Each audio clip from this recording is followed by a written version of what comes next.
Okay. All right, Tony. We're going to work on now the grip stance. I know I talked to you about it before, but I just want to see what you're doing and what you've learned prior to a meeting with me, doing some training. So why don't you go ahead and draw your SIRT pistol, your training pistol, and show me your gripping stance. Okay. Now what I want you to do is aim in at the target to your right there and fire 2 or 3 shots with the SIRT pistol.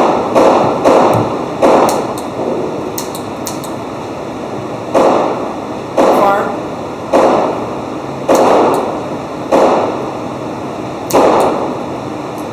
Okay, go ahead and relax. Go ahead and hold it. Alright.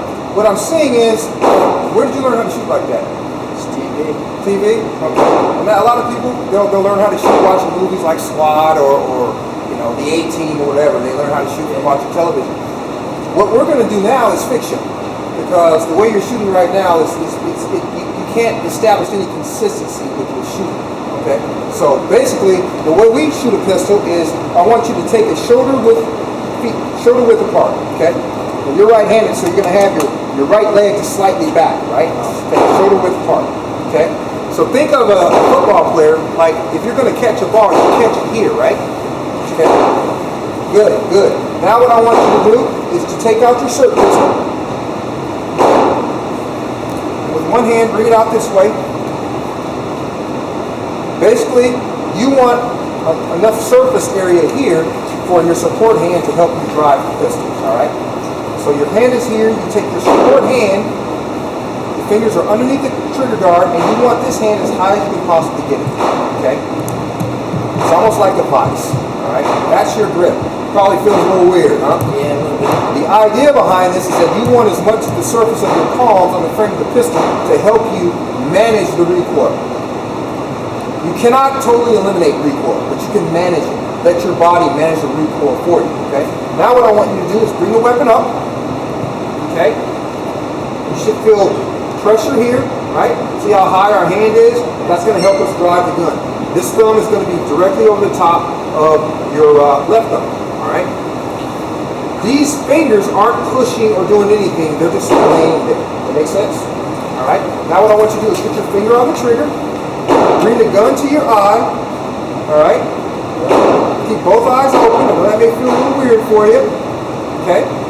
Bring the gun to your eyes, all right? Now I want you to look at your target, okay? And then I want you to go back to your front sight, okay? Your target's going to be the one on the right there where we might stand, all right? Now, you should see here, it should be blurry, your front sight should be clear, and the target should be blurry. Is that how it looks to you? Excellent. Okay, now what I want you to do is press your trigger, prep, break the shot. Good, a little better than you did before. Middle of the target, prep, break the shot.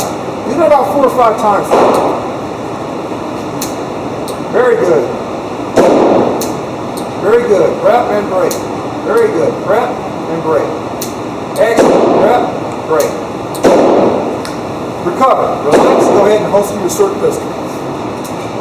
That makes sense? Yeah.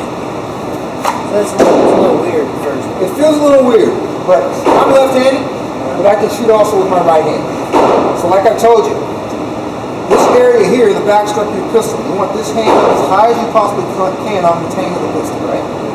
You don't want to be down here, because that doesn't help with the recoil management, correct? The hand up high, have enough surface area here, my fingers are wrapped around the trigger guard. I take my support hand, and I place it within that gap here, where my palms almost meet. See that grip? That's the perfect grip, right there. I'm high up on the gun to help manage the recoil. As far as my stance, the gun comes up to eye level. Now, it doesn't matter if I'm right eye or left eye dominant. If I'm right eye dominant, then I'm just going to push the gun to my right eye and break the shot, okay? I'm not doing any head stuff. You bring the gun to your eye that you shoot with. Now, if I'm left eye dominant, I'll bring it to my left eye and fire. Keeping both eyes open, looking at the front side. So you don't just put it in the center. You never put the gun in the center of your eyes. You always bring it to the right eye. Whichever eye, yeah. I mean, we don't have a big eyeball in the center of our head, right? Right. Then we'd be a cyclops. Yeah. So you have to bring the gun slightly over to the left or right. Your eyes work as a team. That's why it's best to shoot with both eyes open. Some people just can't do it. It takes time, but eventually it kicks in. It also opens up your peripheral vision. Right? So it's always best to shoot with both eyes open. So let's try it again. Draw your weapon. Take the stance that I showed you. Check your grip. Up high in the gun. Excellent. Guns lay on top of each other. Bring the weapon up. Bring it to your eye. Bring it to your eye. Keep your head straight. And fire 5 rounds of the SIRT pistol. Prepping and then breaking the shot. Yep. Very good. Very good.